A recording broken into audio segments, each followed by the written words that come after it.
Hey, what's going on, everybody? I hope that all is well and that you're continuing to get after it. Today's podcast guest is Dave Newman. Dave is the founder and CEO of the company RX Smart Gear, which specializes in selling jump ropes and other fitness related gear. I learned a lot from this conversation with Dave, and I'm thankful that he took the time out of his busy schedule to spend about an hour talking with me about his company, why he started the company, and his philosophy behind jump rope. Dave, thank you very much for taking the time from your busy schedule to join me. I'm looking forward to speaking with you, so I appreciate you taking the time. Hey, Jude, thanks for having me on, man. I'm excited to come on and chat with you some more. Yeah, no doubt. So I think the first question is, how did you get your start with jump rope? Please tell me the story behind that. So yeah, I guess personally, like first start with jump rope was, back in high school, used to be played football and was a gym rat and kind of copied my older brothers. And there was always the leather jump rope, right? The old Muhammad Ali style wooden handles with a 9-foot leather strap. So that was, early on. And just, didn't get super heavy into it as far as like just tried to do some of the boxer step, singles and some crosses and side swings, things like that. But yeah, never attempted a double under or anything higher level than that. And then fast forward however many years, and I got involved with CrossFit, and CrossFit, you have to jump rope. It's a main staple exercise that comes up quite often. And so that was like probably the biggest splash into jump rope. Like, okay, wow, this is a skill that I really need to figure out and get proficient at. So, and that was 13 years ago, back in 2008. All right, yeah. So CrossFit kind of got you into it. So how long did it take you to start learning and getting into the double unders? Man, I tell you, I was a hard case. Those were difficult for me, and that honestly was the silver lining, which led to the company. Honestly, is that for whatever reason, that was just a skill like that I just had such a tough time grasping, and it made no sense to me because I always felt pretty coordinated with a jump rope. Always thought I was, probably thought I was better than I really was with a jump rope, but, had some confidence and yeah, like we had to do double unders, had never attempted those before, back in the early days, like coaches didn't have a whole lot of, teaching experience, to get people to do them. There weren't a lot of, technique or parameters put around it. And on top of that, like, we were just kind of haphazardly grabbing jump ropes off the wall. The gym owners would just put pretty cheap jump ropes on the wall, and none of them were sized, any specific way. So you would just grab one and hope it worked out. And then if it didn't, then the next time you'd grab a different rope until you finally found a rope that you had the most success with. And that's the rope you would always try and get to class early to make sure you grab that rope before anybody else, right? So for me, it was this gummy cord with green handles. It was just some generic, I don't even know where it came from, but I just remember that it had the gummy cord with green handles, and for whatever reason, I could always get a few more double unders with that one than most of the other ropes. So that was my go-to, like go get that one early, yeah, that was very frustrating. Yeah, it's a skill that I remember I can relate to. It took me a while to learn it too. It's just, but once you get it, you get that muscle memory down pretty well. You can go forward with it and it becomes like second nature. And I was reading a little bit, and we've been talking before about it, and you kind of hit on it, that it related to the double unders and all that related to starting RX Smart Gear. So can you walk me through the impetus behind starting your company and what the reasons were behind starting the company? Yeah, for sure. Well, honestly, at the beginning, there was no company, right? No thought of starting a company. Really the impetus was, man, I'm struggling learning this skill, and it's double unders, and it's a very important skill to have if you're going to be in the CrossFit space, exercising. And, I had a gymnastics background. My wife and I both coached, high level gymnastics. We met at San Diego State where they had a club program. They no longer had a collegiate program. They dropped that quite a few years ago, but they had a really high level club program that we both taught competitive kids. And so, a lot of other movements I was picking up, even though I'd never done Olympic lifting, I'd never snatched or clean and jerk, things like that. I'd only done your basic powerlifting and bodybuilding type, weightlifting. So those things weren't super difficult to pick up, but double unders for whatever reason were just really giving me a hard time. And so, I think the first step was just going out and buying different jump ropes, right? I just thought, okay, it must be the jump ropes. It's obviously not me because I'm an athlete. So right. It's got to be the equipment, right? We always blame the equipment. So I would go out and buy different jump ropes from the sporting goods stores, bring them to the gym, try them out in a workout. And again, some of them I'd have a little bit of success, but nothing real consistent. And so I would try a different one and so on and so forth.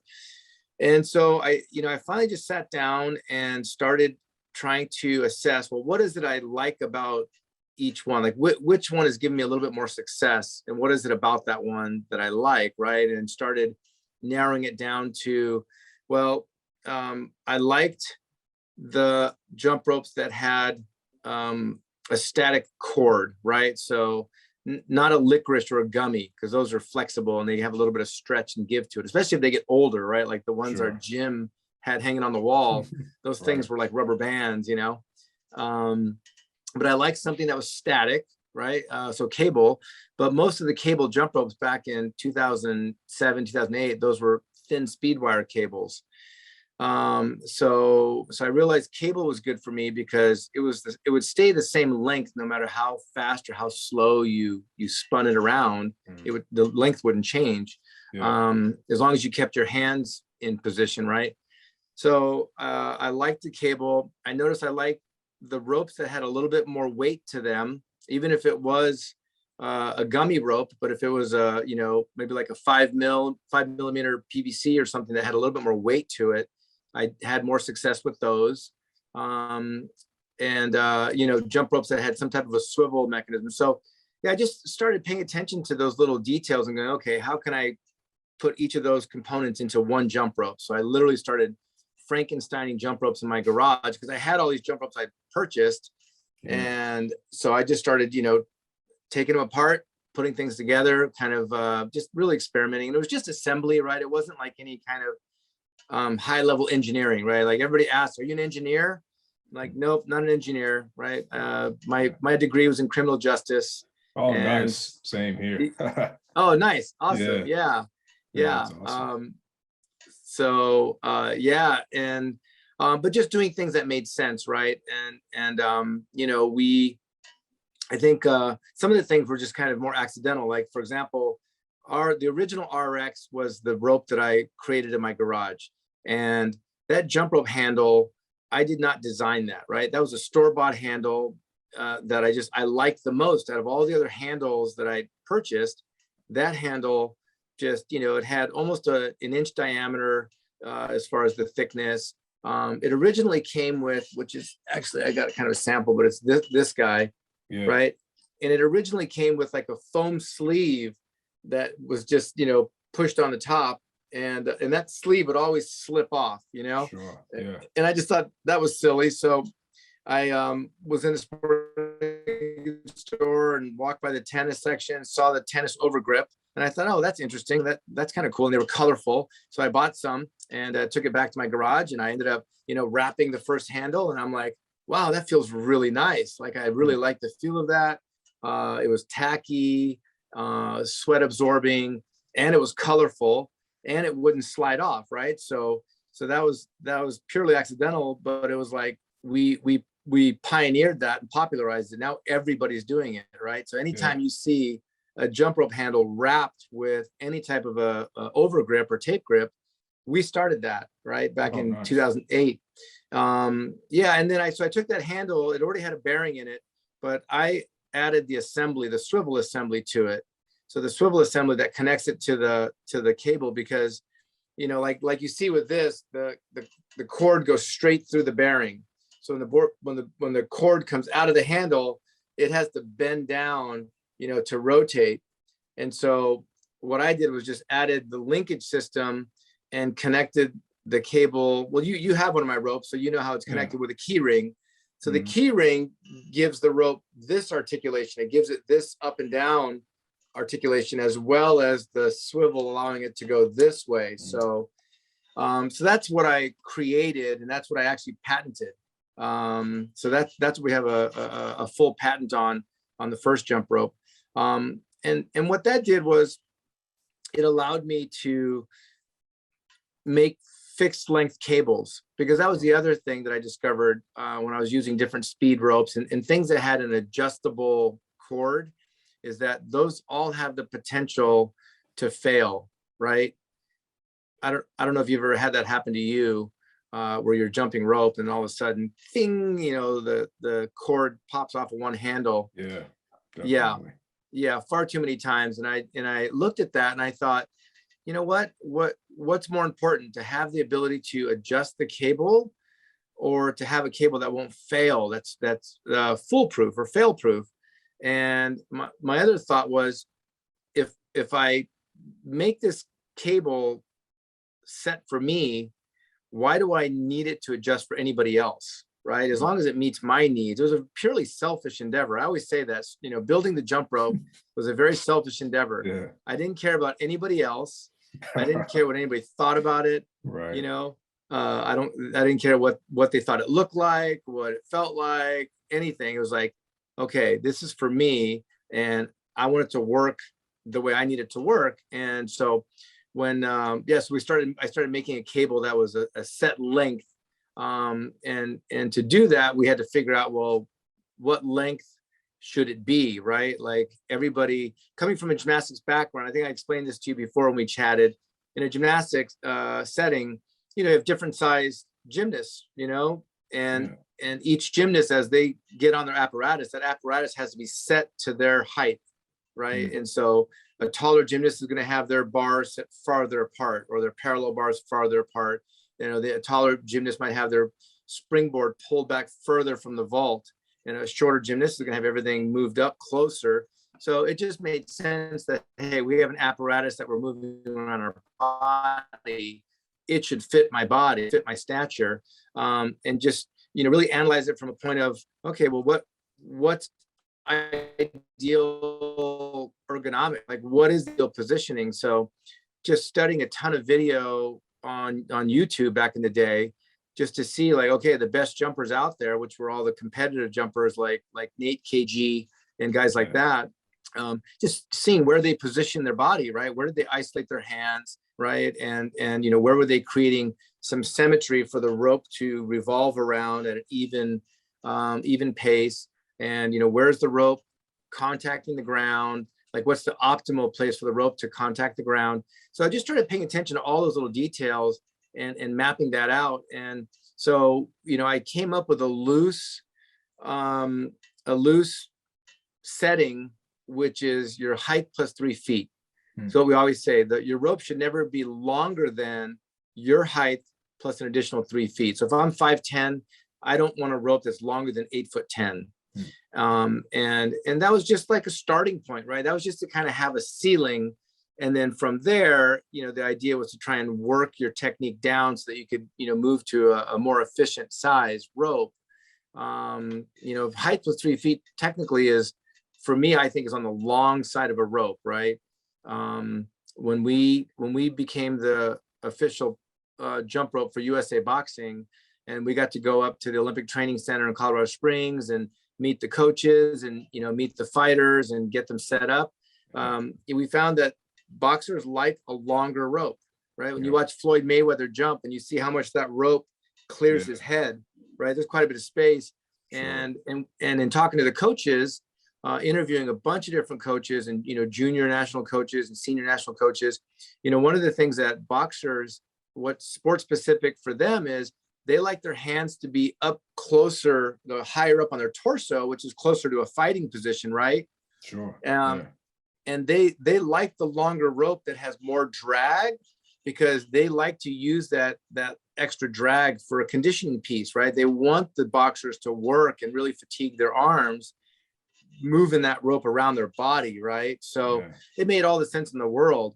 And so height plus 3 feet is that, right? Like that pretty much is a boxer's length, where you're gonna have to pull your hands up higher up your torso and put you in more of a fighter stance.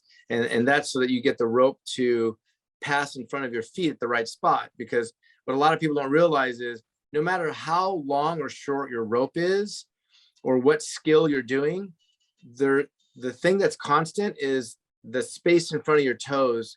There's a window of opportunity there, right? That's optimal. And we always say that for our purposes, that window is about 10 inches, right? About a shoe length is the optimal pass-through point, 10 inches in front of your toes. And we literally videotape up close, slow-mo. Like we did this over and over and over with just multiple athletes to really look at it and say, okay, well, what are the cause and effect of the rope, hitting dead bottom further out than 10 or 12 inches? What's actually happening to the direction arc of the rope? How much friction is it causing? How much is it disturbing the rope? All these different things we were looking at, and that's where we arrived at the 10-inch mark, or about a shoe length is kind of our average, and that's the ideal spot for the rope to come down, lightly nick the ground, and then pass through behind you, right? And if you move that spot further away from you, that's when you see people start to push their hands out in front of their body. So they're going to be more out here jumping. So, and now they're probably also going to become a donkey kicker. They're going to be pulling their feet up, because what's happening is the rope is hitting the bottom of the arc too early and coming up too early at the jumper. So now they have to tuck their legs just to get it out of the way, right?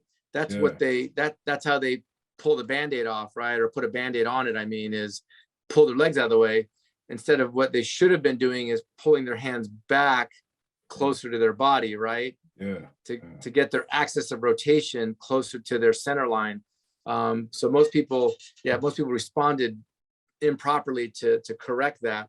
But so just paying attention to all those details is what guided us to, like, okay, height plus 3 feet is a starting point, and depending on like what your sport specific is, like what you're trying to accomplish out of it, like boxers want the longer rope for those reasons I mentioned. And then as you start working down into the other sports and other goals, usually you want to drop your hands down lower to your hips, right? Now you're getting, it's more efficient to have your hands down closer to the middle of your hips. That allows you to shorten the rope up. So the rope's shorter, you have a tighter tolerance passing overhead. Now the rope's getting around you a lot quicker. So for CrossFit, where CrossFit is pretty straightforward jumping, single unders, double unders, triple unders, light ropes, heavy ropes, everything is straightforward. So they can really squeeze those tolerances and work on trying to isolate so that they have the most efficiency. Freestyle jumpers like yourself probably like it a little bit longer, right? Somewhere in between, because you want a little bit more space to manipulate the rope, to hop through, to do backwards, movements or crossed movements and things like that. So so it's kind of a moving line depending on what you want to do with the rope. But those are all the things I just started, figuring out for myself as it applied to me. And in doing that, I was testing out all of my gym buddies at the gym, right? All these guys and gals that I worked out with. I would bring a bunch of jump ropes of different lengths and say, here, Jude, you try this one out. And I'd have you jump, and we would notate, how many double unders you could do with it, take your feedback, how'd it feel. We'd look at where's the rope hitting the ground? Where are your hands? and then we take that away from you and give you a different rope. Here, try this one. It's maybe a little bit shorter. And so then your hands would all of a sudden be in a better position. You're making cleaner contact on the ground.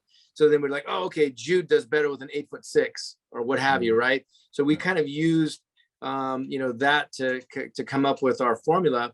But in doing that, as soon as the person got the jump rope that fit them better and they had more success, like immediately, I started getting requests like, hey, can you make me one of those?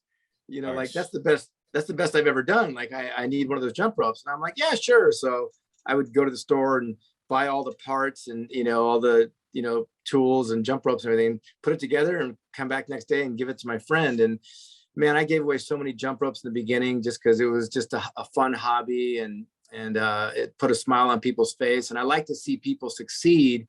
And that's what was happening, is that all these people started succeeding and getting better at jump rope and at double unders. And now all of a sudden they're enjoying themselves, just like myself. I got better immediately once I started paying attention to these things, and I started enjoying myself. I wasn't, frustrated and whipping myself and cussing all the time, So, man, I hope that people were listening, because I've never seen anybody examine and analyze jump rope to that level. It's amazing, but I can see the intention comes through in your products, because now I have 3 or 4 of your products and they all work great, but I can now see where that comes from, especially with the Evo, with the double under rope, the speed rope. Yeah. I mean, that thing it's fantastic. And it is a little long. So I was a little skeptical when I got it at first. And I do the measurement where the handles go above. And I said, I might not be able to, but I knocked out 100 double unders in less time than I ever had. And my arms weren't sore, nothing like that. So nice. To see someone break it down, to break jump rope down like that, it's fascinating, because there is a lot of science behind it, but to have that intention behind what you're doing is incredible. And it really does transfer to what you're bringing to the market. It's outstanding. Oh, I appreciate that, Jude. Thank you. I appreciate that. What's funny is, honestly, it was taking a gymnastic coach's, like analyzation process, right? Because in gymnastics, I don't know very many sports that pay such close, acute attention to every angle of the body. You know what I mean? When a gymnast is performing, you're not only looking at what they're performing and the aesthetics of it, right? How it looks when a gymnast is tumbling down the floor or performing a vault, like Simone Biles or whatever it might be.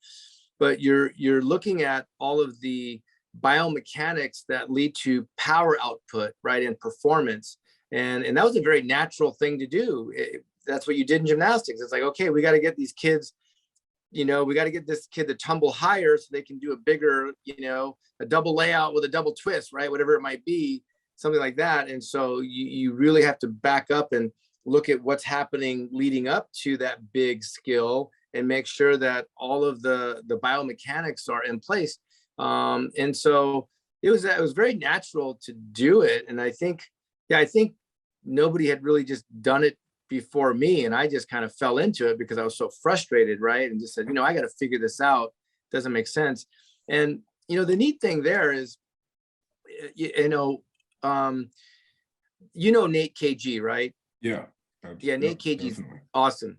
Mm-hmm. Yeah. Awesome dude. Just an amazing jumper, phenomenal coach. Like I love, Nate and I really hit it off because we shared a love for analyzing and coaching and being very specific, right? Like having very specific intentions with everything you do. And, I met Nate when he was a high schooler and he was competing with a local competitive jump rope group called the Coronado Speed Spinners. And their coach, Melinda Everett, is just this awesome lady.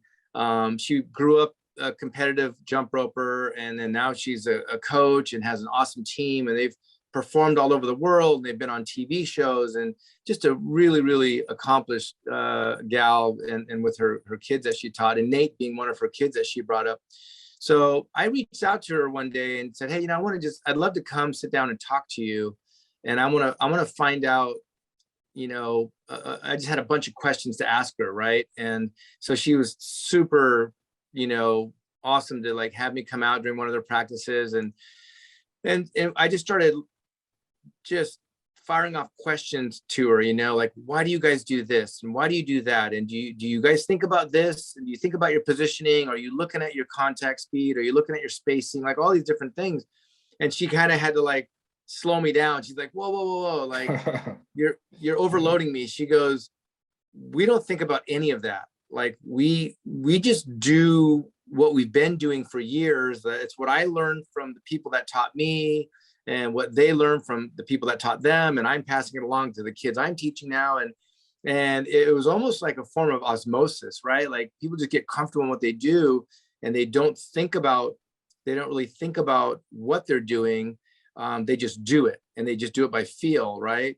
And that's the amazing thing, is that usually those are kids that are learning it at that young age.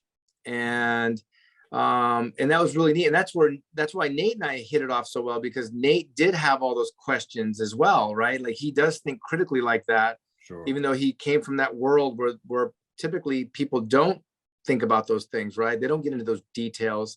And but yet they're phenomenal, right? They're the best jump ropers in the world. They just do amazing things. I was just talking to Melinda yesterday, as a matter of fact, and she was telling me about her 8-year-old. It's her own child that I've known since he was literally in diapers. But her 8-year-old, he can do 100 double unders in a row, and now he's starting to do triple unders. She's got these young kids on her team that are doing like upwards of 50 triple unders in a row. And they're young, right? Like they're 10, 11, 12, 13 years old. And so super high performing kids, and they don't think about all these things. But I think what was different was, CrossFit is mostly participated by adults. You get more old, 20, 30, 40, 50, 60-year-olds coming in. And I think we're too smart for our own good. Like we want to know, hey, I need to know this. Like, why is this happening? Or why would I do this? Or why would I do that? Or how can I make it better? Right? Like we're just much more maybe cerebral about things. But yeah, so it's really interesting to see the two sides of the coin, and that you could still be like I said, like Melinda and her group and Nate, they're phenomenal without ever thinking about all these little details. They're phenomenal at what they do. They make it work.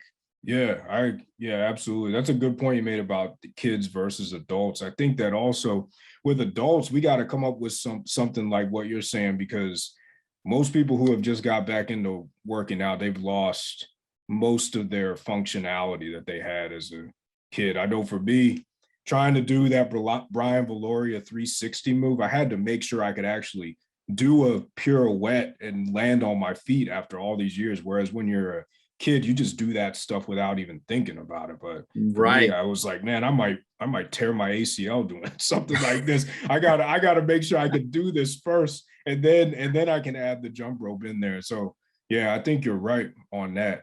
One thing I wanted to know though, and this is kind of not really jump rope related, but you said you started your company in 2008. Everybody knows, anyone who follows finance knows that was a dark time in America. What was that like starting, and also globally for economics? What was it like starting a company in 2008, and how did you overcome the fear? Because I know that had to be in the back of your mind thinking about that. Yeah, no, that's a great question. Well, it was both good and bad. It's funny, all the silver linings, that when I look back on it, so many silver linings coming out of like some really dark times. But after I finished college, I got into real estate. My brothers were in the real estate business. They brought me into real estate, and I had a amazing career for 15 years, doing real estate. And then when the crash happened, we took some pretty hard lumps. My wife and I, we took some hard lumps and had some pretty hard lessons learned, but we pretty much had to start over from scratch. So we were pretty flat broke, and kind of starting over. And I was still trying to do real estate as my profession, but there wasn't a whole lot of revenue coming in at that time. Yeah. And the silver lining of that was that a buddy of mine dragged me into CrossFit, right? Because he he saw that I was, not myself, a little bit, maybe depressed and feeling sorry for myself and, worried, stressed out about, okay, where are we going to get our next paycheck, that kind of thing. So he dragged me into CrossFit, and it's amazing what fitness will do, like medicinally, right? Like to actually just help you get out all the stress and anxieties and all the things you're dealing, that are bottled up. Fitness was amazing. So CrossFit was fantastic in that regard. And that only happened because my buddy dragged me in there, like, hey, you need to stop feeling sorry for yourself and come to the gym with me. Let me kick your butt in the gym for a while. And and then obviously being in there is kind of what led to the whole jump rope thing. So so it was it was a really interesting, for me, honestly, when I look back on it, it was the best thing that could have ever happened to me, like just the way everything kind of transpired, just through luck, really. It was just a matter of things falling into place. And so starting the jump rope thing, there was more demand before I even knew there was demand. Like I said, so we were flat broke, and I had people asking me to make them a jump rope, and I'm gleefully going to the store, buying a retail jump rope off the rack that, I wanted to get the handles, and then I would strip off all the stuff that was on that jump rope, and then I would take my stuff and put it together and assemble it for them and bring it back to them next day. And, one day my wife's looking at our bank statement and she goes, what are all these charges at the sporting goods store? And she's kind of freaking out because we were living pretty much hand to mouth. We were broke. And I told her I'm making jump ropes for friends. And she's like, you got to be kidding me. Like, we can't afford that. Like, you need to at least start charging them for the materials to buy the materials. And I'm like, okay, honey, she's smarter than I am. So of course I listened, but I was reluctant. I felt bad. So when people started asking me to make them a rope, I'm like, you know what? I got to charge you $20, if that's okay. It's just so I can go buy the parts. And people were super happy, like, sure, and they'd pay me $20. And, later on started kind of adding up the receipts and realized that, it was still costing me $5 out of my own pocket, so it was like I was giving them a jump rope and $5 that I didn't have, every time. But honestly, you know what, that the cool thing is I look back on those times and I think, man, giving away something, and making somebody feel good and helping somebody out, right? I just did that. It wasn't even a thought, right? Like, I didn't even think about money. I was so happy to give somebody a jump rope, right? Something that I was making in my garage, as a hobby, and it was bringing joy to other people. And it gave me a sense of value, a sense of worth, because, kind of hitting the rocks with real estate and kind of taking some hard lumps there and feeling a little bit like a failure. This was giving me back a sense of value, I guess. And so, and I look back on that, and that's something that we try and continue today, even though now we're a pretty established company. We've been in business now, going on 13 years. And,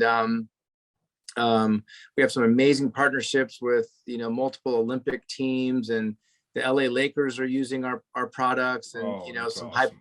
Yeah, appreciate that. Some high profile people. So we're still a small company, in the grand scheme of things, we're still pretty tiny. My wife and I still run the company together, with about 20 employees, but we never forget that giving is what got us here. So we continue to give wherever we can. We're involved with multiple nonprofits that we like to sponsor and donate not only money, but our time, and just a lot of different events. So if there's any takeaway, man, it's just be giving of yourself, and things will come back to you for sure.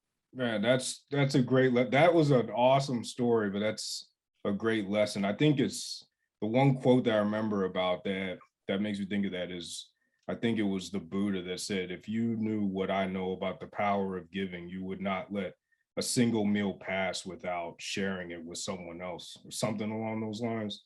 Love it. It's true. It's absolutely true. And I'm glad you brought that up. It always comes full circle. So that's outstanding. Yeah. Yeah. There you go, brother. Well, I appreciate that, man. No, you're more than welcome, and makes me feel good. Honestly, like I get in trouble.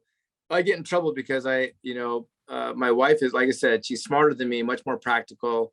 She's the one that watches the books and the bank account and everything. And I'm more inclined to just give everything away. Like I'm happy that when people want something of mine, then that's like a compliment to me, and I'm and I want to give it to them. And so I have my staff that's always following behind me and saying, nope, you can't give that away. You got to charge for that. Like we got absolutely 20 employees that need a paycheck, and that they're not going to get it if we keep giving everything away. So yeah, it's true though.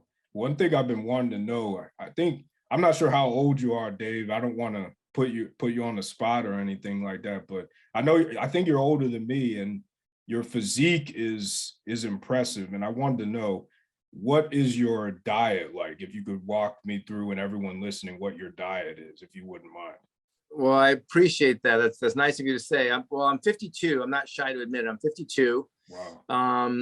And you know what? Honestly, I'm not super strict on diet.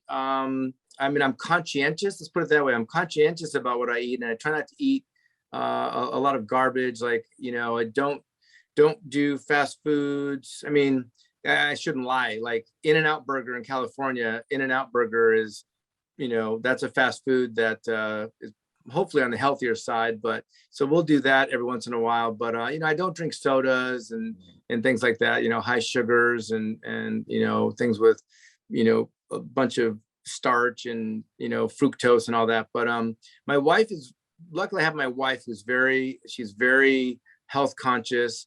She has a gluten sensitivity. My oldest son, my 20-year-old son, has celiac disease, so he's allergic to gluten, and it really messes up his gut whenever he eats gluten. So them being, and I don't have those things, so them being health conscious naturally kind of just benefits me, because they make healthier foods that that I get to eat. But you know what, I went through a period where I was doing intermittent fasting for quite a few years, and that worked really well for me. For the first several years, I really enjoyed intermittent fasting, and it helped me just kind of maintain and stay trim and lean. And I still work out 5 days a week, doing CrossFit, and then the couple days I take off, I'm trying to either get out surfing or ride motorcycles, so stay active. But I'm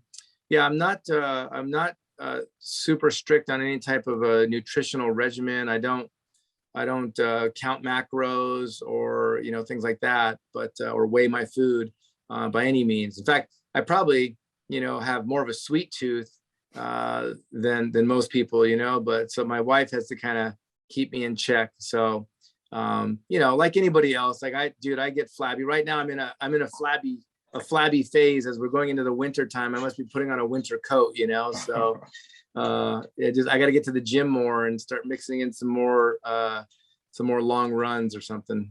Yeah, I hear you. The intermittent fasting is a good one. I do that as well. That's been a game changer for me, more so than any of the workouts. Or I've been doing it for a little over it'll be about 3 years now in January. Nice. Yeah, it's been Nice. Great. And I've been continuing to do it. Yeah. And you look great. Yeah. I mean, it works. You look great. I think for me, the way I looked at it is really, it was portion control, right? Like it was just giving me a window of time to eat. And so I was just, I wasn't consuming a bunch of junk around the clock, right? It just kind of kept things a little bit more scheduled and disciplined. So yeah, and so I still follow a loose intermittent fasting. I'm just not as hardcore strict to it.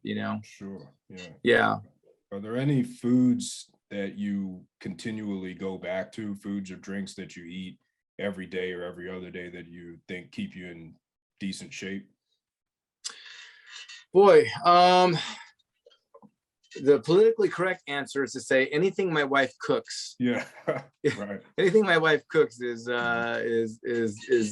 perfect for me. But I can't say there's a specific food.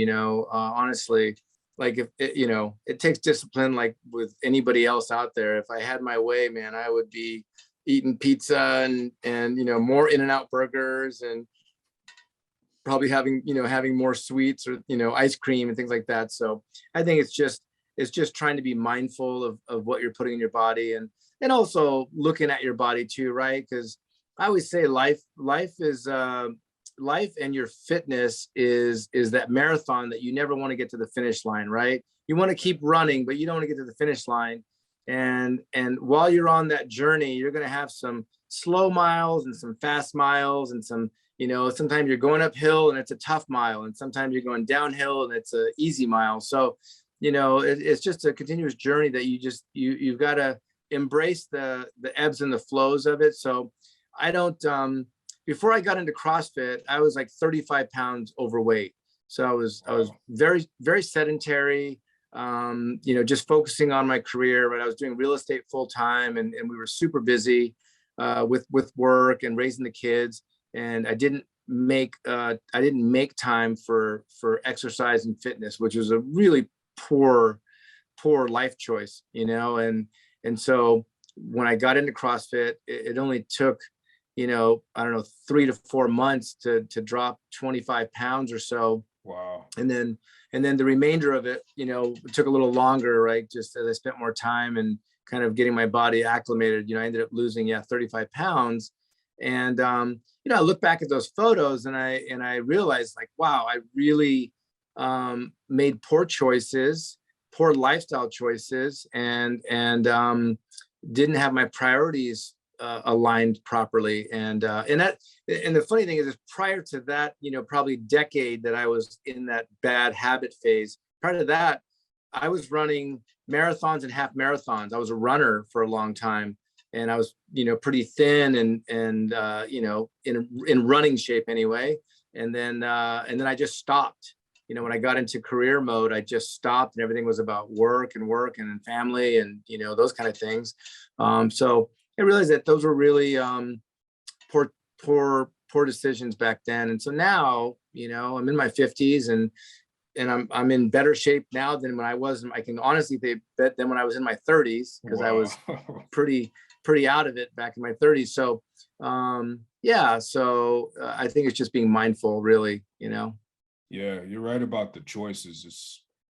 I think that when people get into bad shape after eating poorly for a long time, it's like it didn't happen overnight, and it's not going to go away overnight either. But it's easier to make the poor choices because the food tastes good and all that, and it's harder to make the good ones. But the choices, either way, they compound over time. But if you make the 100%. making the bad ones, it's a little easier to do that, but making the good ones, they compound too. So it's a good point to remember with that. Yeah, 100%. And the other thing too, I think that helped me a lot is joining CrossFit. I know CrossFit's not for everybody, but having a group setting, and having, like, all of our friends became people from the gym, and they're all normal, hardworking people, right? Professionals, people that, families, parents, and you get to be friends with these people, and I find myself, like, subconsciously being held accountable to get to the gym, because I know my friends are going to give me a hard time. Where were you? Why weren't you at the gym? They just expect to see you there, and it's almost like Cheers, the old TV show Cheers with what's his name? Sam Malone, right? The bartender, and Woody and all those guys. Yeah. And every night everybody expects to see the same people show up at the bar, right? Norm, right.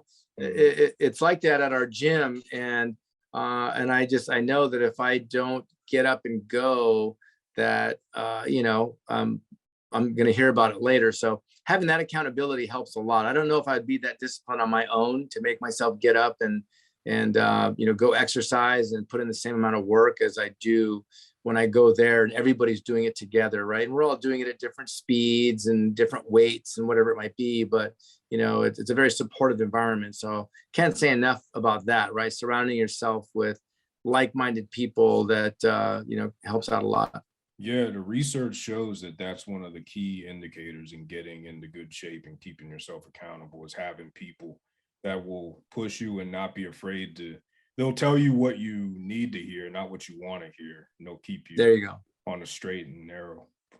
Out of There you all go. the, yeah, I know it. You just gotta. What you said about that, it's true, and I think people got to listen to that as well as keeping a good group of people around you.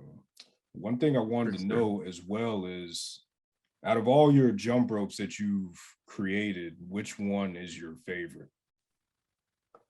That's easy. The original rope, the first rope, we call it the RX original. That's the OG. And honestly, like that's the rope that I almost use daily. I vary my ropes a lot, much like I know you do, because I definitely adhere to the idea that a jump rope is simply a fitness tool, just like a kettlebell or a dumbbell or a weight bench, whatever. And you're constantly changing those weights. You don't always lift the same dumbbell or swing the same kettlebell weight, or right. You're always trying to improve your fitness and improve your capacity. So with a jump rope, there's so many different varieties, from speed ropes to weighted ropes to beaded ropes to drag ropes, right? Things like that changes the stimulus that you feel. So on the norm, I'll go back and grab the original rope with a buff cable, right? That's kind of like our all-around fitness rope. That's the rope that we will teach people with, just because we feel it's the best rope to learn with. But it's just a good baseline rope is what we even tell like our higher level athletes. We tell them, look, you need to have a good baseline rope that's somewhere in the middle on that weight spectrum. You know what I mean? And I guess I'm probably more talking about people in the CrossFit world. So when you get into CrossFit, the mentality with most CrossFitters is, hey, I'm going to start with a heavier rope until I figure out double unders. And then once I can do them, then I'm going to graduate to a speed rope, which is lighter and faster. And it makes double unders easier. Once you can do double unders, doing them with a speed rope is actually easier. It's harder to learn on a speed rope, right? It's just the speed rope is a little bit too light and too fast to learn and develop good timing. But they think they could graduate to something that's easier. And my argument is, well, we're here to exercise. Like the whole point of doing it is to exercise and improve our fitness level, improve our performance, improve our capacity. How are you doing any of that if you're just simply making it easier, right? And when you explain it that way to a lot of these people in CrossFit, they're like, oh wow, I never thought of it that way. Like, you're right. I mean, it should just be a tool that, hey, one day if the workout has double unders in it, I want to choose to use my speed rope because I want to try and achieve a certain stimulus. Like maybe I want to try and do my sets as fast as possible without breaking, or maybe I want to do the longest set possible, like unbroken, what have you. So maybe you choose your speed rope for that specific goal in mind. And then another day, you're going to choose a different rope, a heavy jump rope, because you want to, have more fatigue in your shoulders or forearms or your grip. So, I'm constantly moving my ropes around and using different ones. Lately, I've been using our new beaded rope that we haven't released yet. I think you got one of those in the mail. Yeah. So I've been using the beaded rope, trying to freshen myself up on doubles with a cross, right? Because that's something that I haven't mastered yet. So that's been fun to become a student all over again and work on that. So but the original would be my favorite still. Oh, that's good. Yeah, the original is a good one. That's the one I got in my garage that I still use. And then in one of my latest videos, I put that as one of the 4 jump ropes that I like to improve skills associated with boxing, like quickness, agility, timing, coordination. It was one of the 4. So that's definitely a classic. Yeah, it's a classic. I still use it. I've had it for it's been over a year now. I still use it. So yeah, it's awesome. I Awesome. second that. Yeah. So I I think we appreciate that. got, yeah, absolutely. Absolutely. I think we got time for one more. This has been great, Dave. I've learned a lot, I've learned a lot with this conversation, especially in the beginning where you're explaining the intention behind how you create the company and what you look for in crafting the jump rope. But the last question is for people who are trying to either use jump rope or fitness in general to get into shape that haven't exercised in a while, what is your advice to them to stay on the path? Yeah, that's a great question, Jude. I would say if they're going to use jump rope kind of as their primary fitness tool, you know what? Just like as in with my case, depending on what style of jumping you're interested in doing, getting the right rope. Getting the right rope and getting something that feels comfortable to you and it's going to help you progress properly, right? So and for me, that's what led to my company. Was I needed to find the right rope for me, and it just turned out I had to make it. It didn't exist until I made it for me. So but now there's gobs and gobs of ropes out on the market, as you well know. You review all of them. So Yeah. yeah. But a lot of them are good, and getting a rope that is going to suit your needs, and then being patient, right? Like it's a skill. Jump rope is an interesting fitness tool because it takes a lot more skill than a lot of other things, right? Like bench press is okay, down, up, right, and you're done. Curls, whatever. Running is just one foot after the other. But jump rope is so dynamic, and you can learn so many cool skills, and maneuvers and release moves and just footwork, that it's never ending, right? Like I love going and watching a bunch of your videos, a bunch of Nate KG's videos. I mean, there's some fun people out there doing some great stuff, and they're dubbing music to it, so they're adding in some like shuffle step stuff. So there's just a lot of fun things you could do with a jump rope, and make your fitness fun. And I think when you make it fun, that becomes sustaining. You know what I mean? Like if you enjoy it, you're going to want to keep doing it. So for me, it was CrossFit and getting better at double unders so that I can, have success in that arena and be around all my gym mates and, be getting sweaty with all them.